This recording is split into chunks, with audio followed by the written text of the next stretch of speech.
Hey guys, welcome back to tech with Abhinav episode number 10. അപ്പോൾ 10 എപ്പിസോഡായി അത്യാവശ്യം നല്ല രീതിയിൽ തന്നെ പോകുന്നുണ്ട്. ചില വീഡിയോസ് ആണ് വ്യൂസ് ഇല്ലാത്ത, എന്നാലും കുഴപ്പമൊന്നുമില്ല. നമ്മൾ ചെയ്ത് വരുമ്പോൾ ബെറ്റർ ആയിക്കോളും അല്ലേ. കമൻറ്റ് ചെയ്യുക. അപ്പോൾ ആദ്യം തന്നെ സബ്സ്ക്രൈബൊക്കെ ചെയ്യാം കേട്ടോ. സബ്സ്ക്രൈബ് ചെയ്യാതെ ആദ്യമായിട്ട് കാണുന്നുണ്ടെങ്കിൽ നിങ്ങൾക്ക് ഇഷ്ടപ്പെട്ട സബ്സ്ക്രൈബൊക്കെ ചെയ്യാം. കാരണം നമ്മൾ 7K അടുത്ത് എത്താൻ വേണ്ടി പോവാണ്. 7000 സബ്സ്ക്രൈബേഴ്സ് ആവാൻ വേണ്ടി പോവാണ്. അപ്പോൾ അടിക്കണമെങ്കിൽ എല്ലാവരും ഒന്ന് സബ്സ്ക്രൈബൊക്കെ ചെയ്യാം. വീഡിയോ പറ്റിയുള്ള ഒപ്പീനിയനൊക്കെ താഴെ കമൻറ്റ് ചെയ്യാം. ഞാൻ എന്തായാലും അതൊക്കെ ചെയ്യുന്നതായിരിക്കും. അല്ലെങ്കിൽ നിങ്ങൾക്ക് ഡൗട്ടൊക്കെ ഉണ്ടെങ്കിൽ കമൻറ്റ് ചെയ്യാം കേട്ടോ. ഞാൻ റിപ്ലൈ എന്തായാലും തരുന്നതായിരിക്കും. അപ്പോൾ 10ാമത്തെ എപ്പിസോഡാണ്. അപ്പം ഇതിൽ പറയാനുള്ളത് മെയിൻലി ഒരുപാട് ഫോൺസ് ഇറങ്ങാനുണ്ട്. ഇതിപ്പോൾ ഇന്ത്യയിൽ തന്നെ അടുത്ത ആഴ്ച നെക്സ്റ്റ് വീക്ക് എന്നൊക്കെ പറയുന്നത് ചടപട ഫോൺസാണ്. അപ്പോൾ മെയിൻലി അതിനെപ്പറ്റിയാണ് മെയിനായിട്ട് പറയാനുള്ളത്. എന്നാലും ബാക്കിയുള്ള കാര്യങ്ങളൊക്കെ വരുന്നുണ്ട്. ഫസ്റ്റ് ഓഫ് ഓൾ IQ13 മിനിയാന്നൊക്കെ ലോഞ്ച് ചെയ്തു. അത്യാവശ്യം ആ ഒരു പ്രൈസ് റേഞ്ചിൽ 55,000 രൂപക്കാണ് ആ ഫോൺ വരുന്നത്. 55,000 രൂപ റേഞ്ചിന് അല്ലെങ്കിൽ ഓഫർ പ്രൈസിലാണെങ്കിൽ 52 രൂപക്ക് കിട്ടുന്നുണ്ട്. ആ ഒരു പ്രൈസ് പോയിന്റിൽ വേറൊരു ഫോൺ ഇല്ലടി. അത്രക്കും ബെറ്റർ അല്ലെങ്കിൽ ബെസ്റ്റ് ആയിട്ടുള്ള ഫോൺ വേറൊരു ഫോണില്ല. അതിന് മുൻപേ Realme GT7 Pro ഒക്കെ ഇറക്കി. എന്തിനാണോ ഇറക്കിയത്? ഒരു കാര്യമില്ല, ഒരു ഗുണമില്ലാത്ത ഫോൺ. 60,000 രൂപ പ്രൈസും വെച്ചിട്ട് ഇതിൻ്റെ ഒരു 7,000 പോലും അവന് പോകാൻ വേണ്ടി പറ്റുന്നില്ല. ഡിസ്പ്ലേ ഇല്ല, ക്യാമറ ഇല്ല, ബാറ്ററി ഒന്നുമില്ല അതിന്. ഇതിനായിട്ട് കമ്പയർ ചെയ്യുന്ന സമയത്ത് 5,000 രൂപ ഡിഫറൻസ് അല്ലെങ്കിൽ ഹയർ വേരിയൻ്റ് 6,000 രൂപ ഡിഫറൻസ് ഉണ്ടെന്ന് ഓർക്കണം.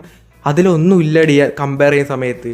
IQ13 much better. അപ്പോൾ നിങ്ങൾ ഈ പ്രൈസ് എന്തെങ്കിലുമൊക്കെ ഫോൺസ് എടുക്കുന്നുണ്ടെങ്കിൽ go IQ13 Realme GT7 Pro എടുക്കാതിരിക്കുക.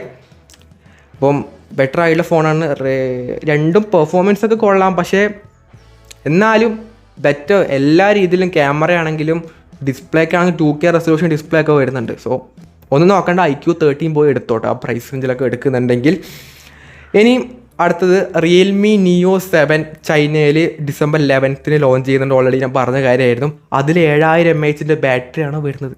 7000 mAh battery. അതുമാത്രമല്ല, MediaTekൻ്റെ Dimensity 9300+ എന്ന ചിപ്സെറ്റ് വരുന്നുണ്ട്. ഒരു 30,000 രൂപയുടെ ഫോണാണ്. അപ്പം ആ റേഞ്ചിലുള്ള പെർഫോമൻസ് ഉണ്ടാവുള്ളൂ. പിന്നീട് 1.5K റെസൊല്യൂഷൻ ഡിസ്പ്ലേ വരുന്നുണ്ട്, 15 MB ക്യാമറ, അതൊക്കെ നോർമലായിരിക്കും.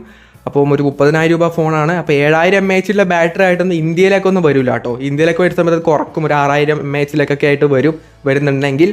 സോ അവിടെ മാത്രം 7000 പരിപാടിയൊക്കെ വരുന്നുള്ളൂ. ഇന്ത്യയിലേക്കൊക്കെ വരുമ്പോൾ എന്തായാലും കുറച്ച് 6,500 അല്ലെങ്കിൽ 6,150 mAh ഉള്ള ഫോൺ വേറെ IQ13 ഒക്കെയാണ്. അത് കുറച്ചിട്ടാണ് ഇന്ത്യയിലേക്ക് വന്നത്. അപ്പം ഇതൊക്കെ എന്തായാലും 6,000 mAh ആയിട്ട് എന്തായാലും വരുള്ളൂ. മേ ബി 6,000 കുറയാൻ ചാൻസ് ഉണ്ട്. Realme GT7 Pro അറിയാലോ, നല്ലോണം കുറച്ചിട്ടാണ് വന്നത്. അപ്പം ഇതൊക്കെ വരുന്നുണ്ടെങ്കിൽ ആ റേഞ്ച് മാത്രമേ വരുള്ളൂ. സോ അതും കൂടെ വരുന്നുണ്ട്. പിന്നെ Redmi Note 14 സീരീസിൽ 3 ഫോൺസ് ആട്ടോ വരുന്നത്. Note 14 ആണെങ്കിൽ ആമസോണിലാണ് സെയിൽ വരുന്നത്. 14 Pro Plusഉം ഫ്ലിപ്കാർട്ടിലാണ് വരുന്നത്. സോ അടുത്ത തിങ്കളാഴ്ച അതിൻ്റെ ലോഞ്ച്. ഡീറ്റെയിൽ ആയിട്ടുള്ള വീഡിയോ ഓരോരോ ഫോൺസിൻ്റെ ഒക്കെ ചെയ്യുന്നതായിരിക്കും.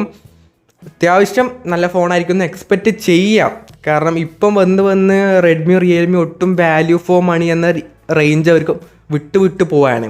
ഇപ്പോൾ Realme ആണെങ്കിൽ തന്നെ ഇപ്പോൾ Realme GT7 Pro ഇറക്കിയിട്ട് അറിയാമല്ലോ, ഒട്ടും വാല്യൂ ഫോർ മണിയല്ല. അപ്പം റെഡ്മിയും അങ്ങനെ ആയിക്കഴിഞ്ഞാൽ അവർക്ക് ഈ ഒരു ഇൻഡസ്ട്രിയിൽ പിടിച്ച് നിൽക്കാൻ വേണ്ടി പറ്റൂല. ബാക്കിയുള്ളവർ ഇപ്പോൾ IQ ഒക്കെ വന്ന് അവർ ആ റേഞ്ചൊക്കെ നിന്നുകൊണ്ടാണ് ഇപ്പം ഇവിടെ സ്റ്റിൽ ചെയ്ത് നിൽക്കുന്നത്. പക്ഷെ നിൽക്കണമെങ്കിൽ നല്ല ബേർത്തായിട്ടുള്ള വാല്യൂ ഫോർ മണി കൊടുത്താൽ മാത്രമേ അവർക്ക് പിടിച്ച് നിൽക്കാൻ വേണ്ടി പറ്റുള്ളൂ. അപ്പം ആ 3 ഫോൺസ് വരുന്നുണ്ട്. പിന്നീട് ബെസ്റ്റ് ക്യാമറ ഫോണായിട്ടുള്ള വിവോ IQ ആണ് വരുന്നത്. അപ്പോൾ വിവോയുടെ X200 സീരീസ്, X200ഉം X200 Pro വരുന്നുണ്ട്. അതായത് അതിൻ്റെ ലോഞ്ച് ഡേറ്റ് എന്ന് പറയുന്നത് 12th ഡിസംബറിലാണ്, അടുത്ത ആഴ്ചയാണ്. അപ്പോൾ അതും ഒരു ബെസ്റ്റ് ക്യാമറ, ഒരു ഫോട്ടോഗ്രാഫിക്കൊക്കെ ആണെങ്കിൽ വൺ ഓഫ് ദി ബെസ്റ്റ് ആയിരിക്കും ആ ഒരു പ്രൈസ് പോയിന്റിൽ.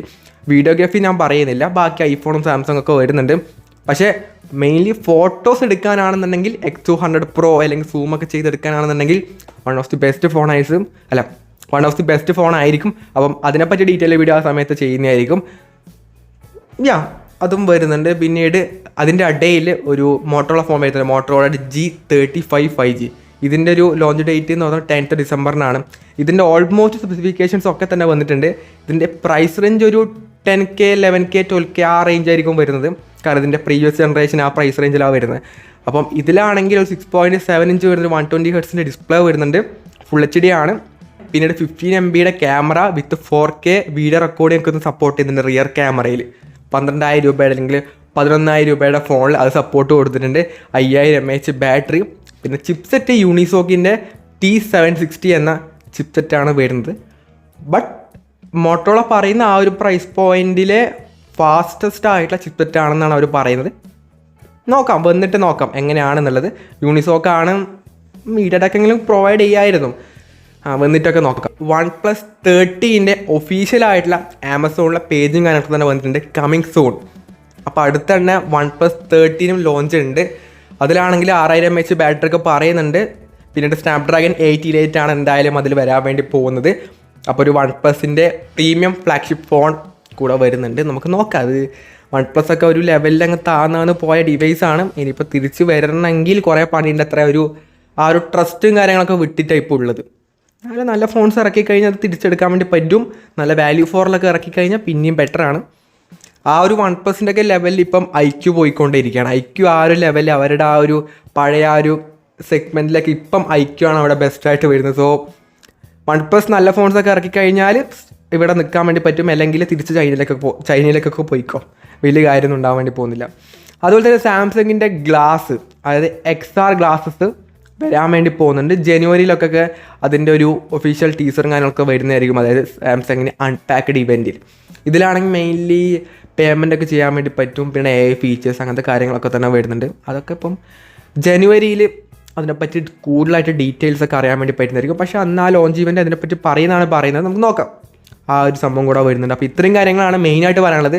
എല്ലാം ഫോണിനെ പറ്റിയായിരുന്നു. അതായത് ഒരുപാട് ഫോൺസ് വരുന്നുണ്ട് അടുത്ത വീക്ക്, അല്ലെങ്കിൽ ഇനി ഈ മാസമാണെങ്കിൽ ഒരുപാട് ഫോൺസ് വരുന്നുണ്ട്. മെയിൻലി അത് മാത്രമേ പറയാൻ ടൈം ഉണ്ടായിട്ടുള്ളൂ. സോ അപ്പോൾ അടുത്ത ടെക് അപ്ഡേറ്റിൽ മെയിൻലി ഒരുപാട് ന്യൂസ് ഉണ്ടെങ്കിൽ പറയാവുന്നതാണ്. അപ്പോൾ അടുത്തടുത്ത് ചെയ്യുന്നതുകൊണ്ട് അങ്ങനെ ഒരു വീഡിയോ തന്നെ ഒരുപാട് കാര്യങ്ങൾ ഞാൻ പറഞ്ഞു. ചെറിയ വീഡിയോയുടെ ഡ്യൂറേഷൻ കുറയ്ക്കുന്നതുകൊണ്ട് തന്നെ ഒരുപാട് കണ്ടൻറ്റ് പറഞ്ഞു കഴിഞ്ഞാൽ നമുക്ക് വ്യൂസ് കിട്ടുന്ന കുറവാണ്. അപ്പം വീഡിയോയുടെ ലെങ്ത്ത് പരമാവധി കുറക്കാൻ നോക്കുന്നുണ്ട്. അപ്പം നിങ്ങളുടെ അഭിപ്രായം എന്തായാലും കമൻറ്റ് ചെയ്യുക. അപ്പം ഈ ഒരു വീഡിയോ യൂസ്ഫുൾ ആണെങ്കിൽ ലൈക്ക് ചെയ്യുക, ഷെയർ ചെയ്യുക, സബ്സ്ക്രൈബ് ചെയ്യുക. So it's fun Abhinav signing off. By.